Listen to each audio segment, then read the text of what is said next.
Decidi contar em vários capítulos uma série de eventos que vivi quando era militar.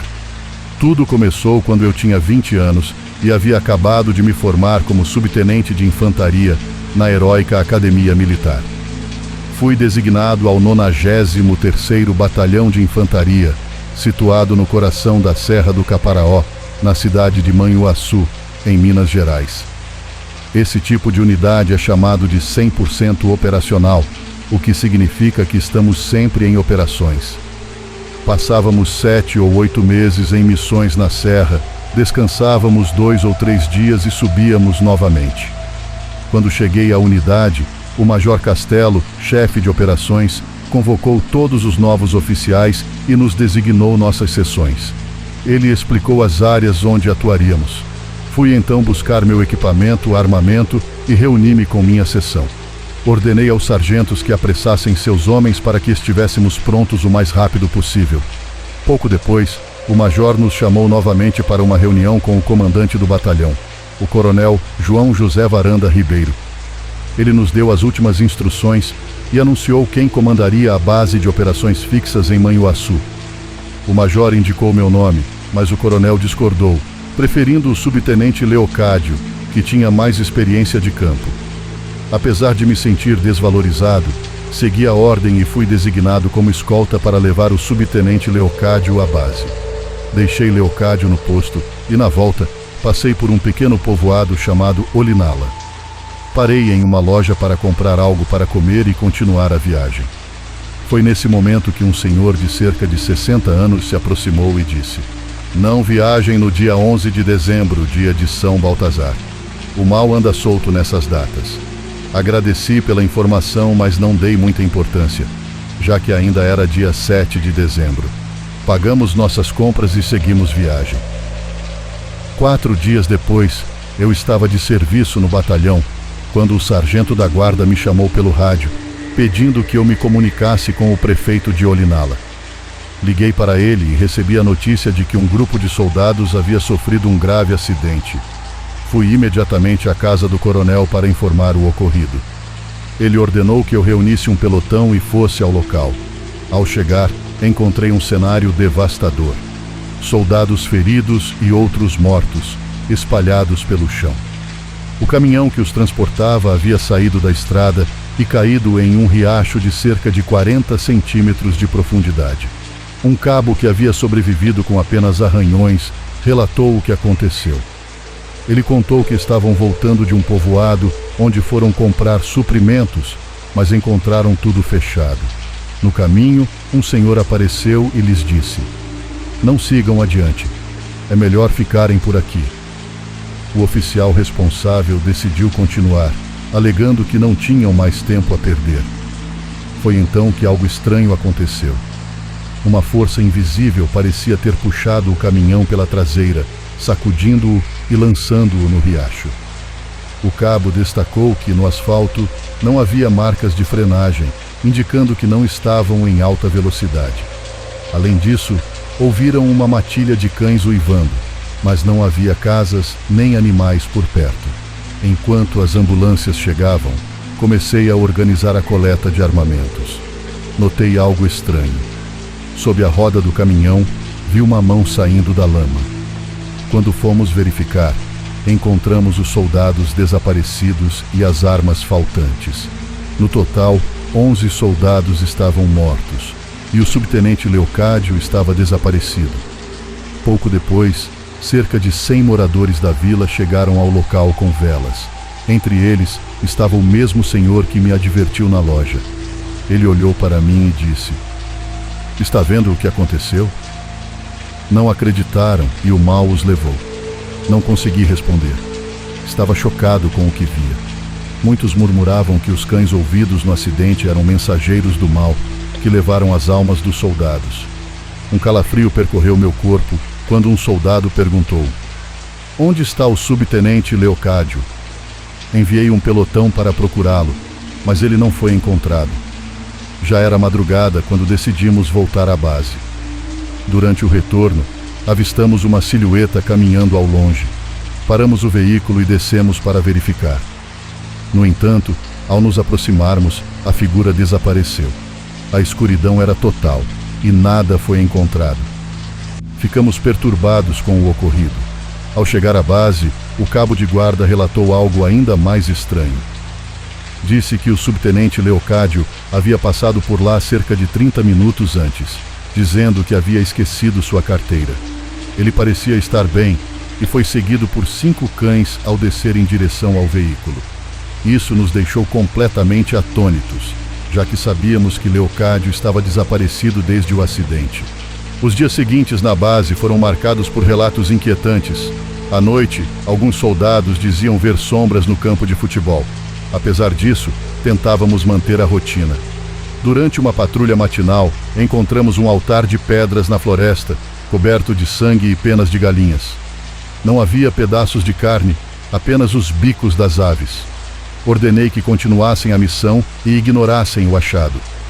Naquela noite, enquanto estávamos nos recolhendo, um soldado correu até minha barraca dizendo que algo estranho estava acontecendo com Parca. Saí imediatamente e o encontrei deitado, com os olhos abertos, mas em um estado de transe. Quando finalmente voltou a si, ele disse: "Uma mulher estava aqui.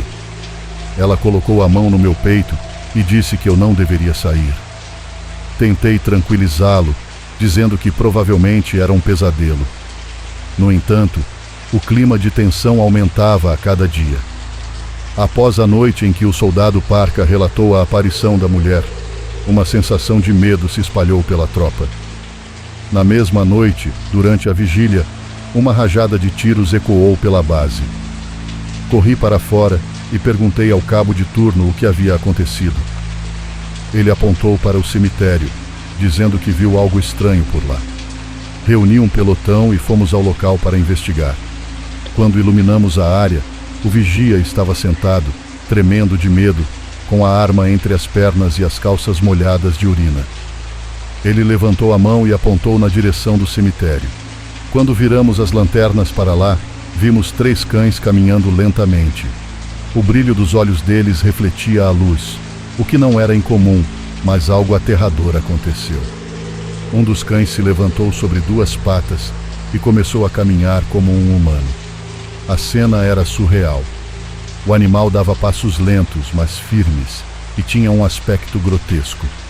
Quando ele virou para nos olhar, senti um calafrio percorrer minha espinha. Um soldado murmurou: "Isso não é normal, comandante." Levantei minha arma para atirar, mas ao apertar o gatilho, o disparo falhou. A mesma coisa aconteceu quando tentei novamente. Um sargento colocou a mão no meu ombro e disse: "Não vai adiantar, comandante.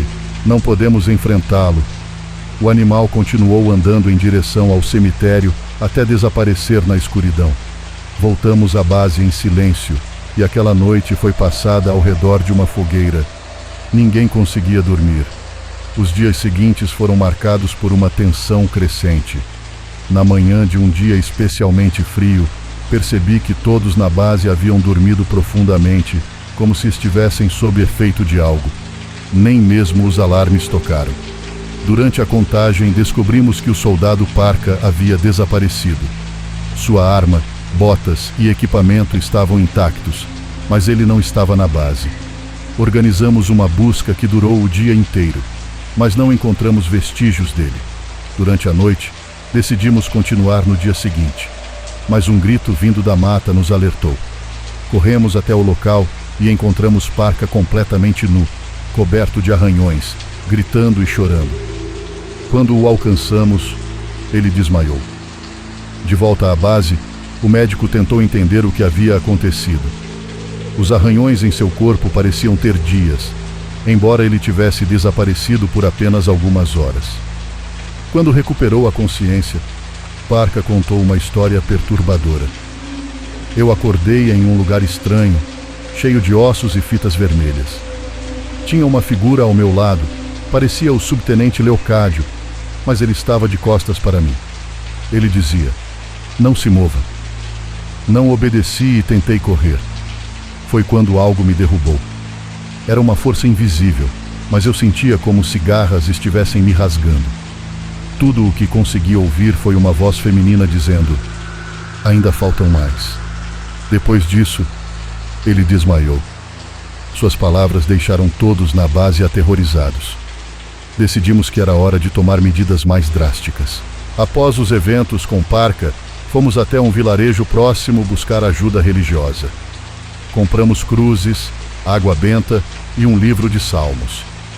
Um padre abençoou os itens e nos recomendou que rezássemos diariamente. Ao retornar à base, colocamos as cruzes ao redor do acampamento e nas barracas. Começamos a ler um salmo todas as noites antes de dormir. Embora a situação parecesse se estabilizar, Parca continuava a apresentar comportamentos estranhos. Um dia, enquanto marchávamos por uma trilha, ele largou sua mochila e começou a caminhar para fora do caminho, murmurando: "Eles estão me chamando." Seu pelotão correu para segurá-lo e ele desmaiou novamente. Quando acordou, sua expressão havia mudado. Ele parecia tomado por algo. Com uma voz grave e diferente da sua, começou a dizer: "Eu sou o Senhor dos 7 males. Eu crio e destruo o que quero." Tentamos segurá-lo, mas sua força era descomunal. 6 homens lutavam para contê-lo, mas ele parecia imparável. Foi necessário amarrá-lo com uma corda para imobilizá-lo.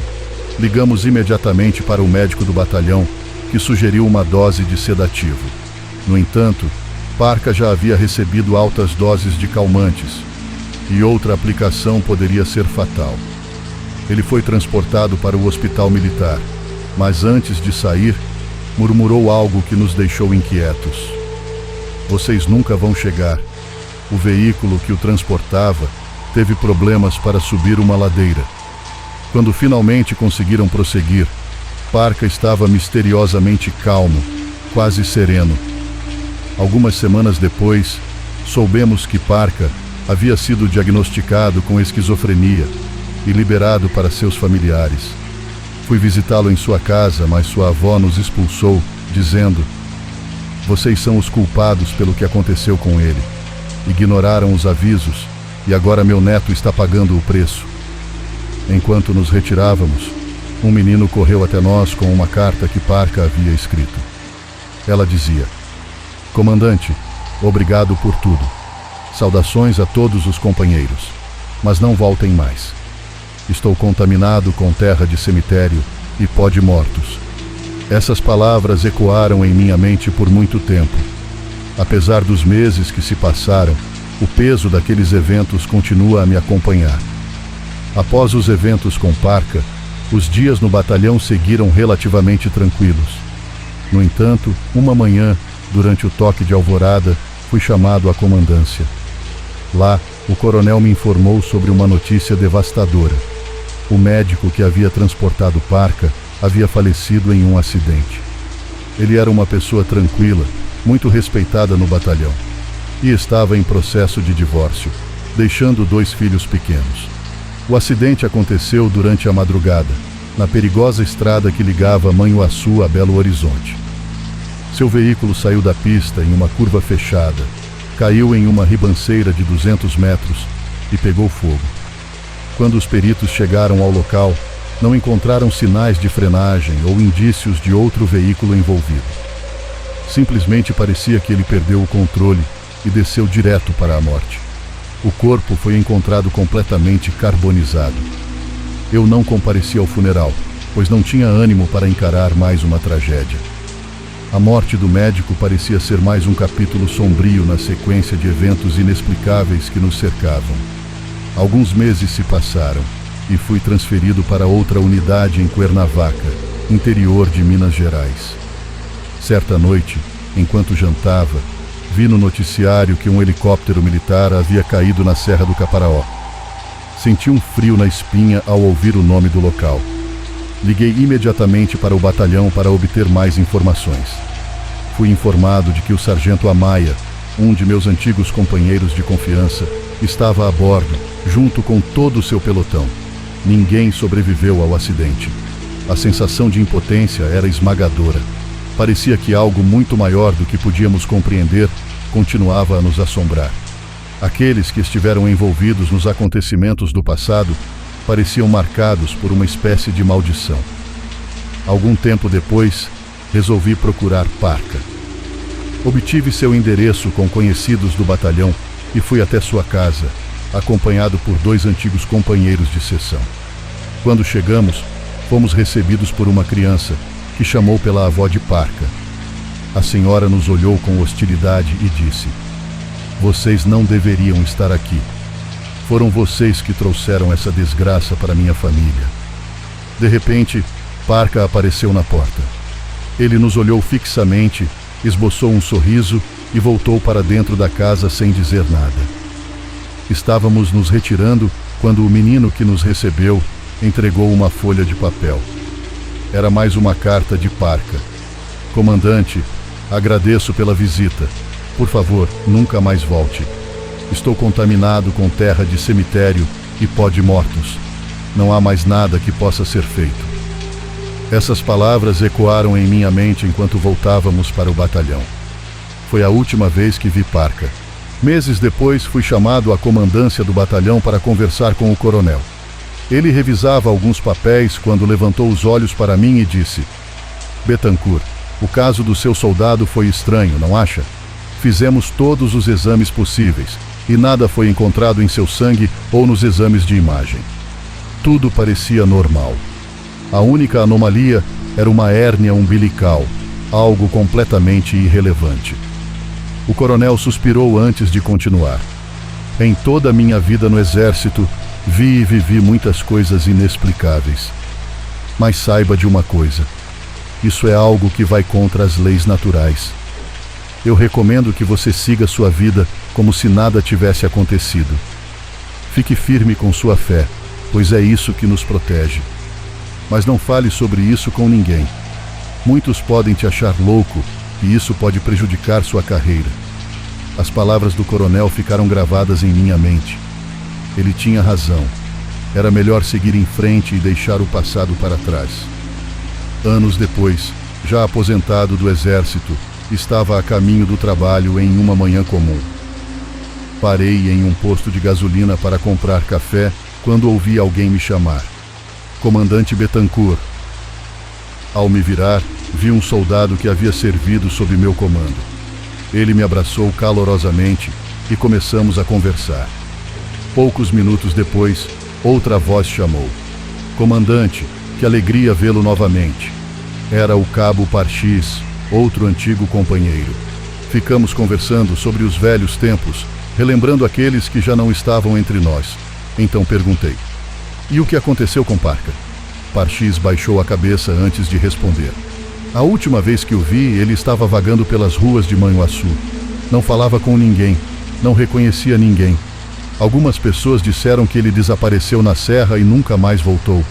A notícia me atingiu como um golpe. Aqueles eventos sombrios nunca realmente terminaram. Parecia que o destino de todos nós havia sido marcado por algo maior, algo que talvez jamais pudéssemos entender. Esses eventos que compartilho com vocês não têm um final. Não sei se algum dia haverá respostas para tudo o que aconteceu. Apenas sei que essas experiências mudaram minha forma de ver a vida e o mundo. Hoje, acredito que existe algo além da morte, algo que não compreendemos. Existe o mal, assim como o bem. Agradeço por acompanharem essa história. Se alguém tiver uma teoria ou explicação para tudo isso, ficarei eternamente grato. Que Deus abençoe a todos vocês e suas famílias.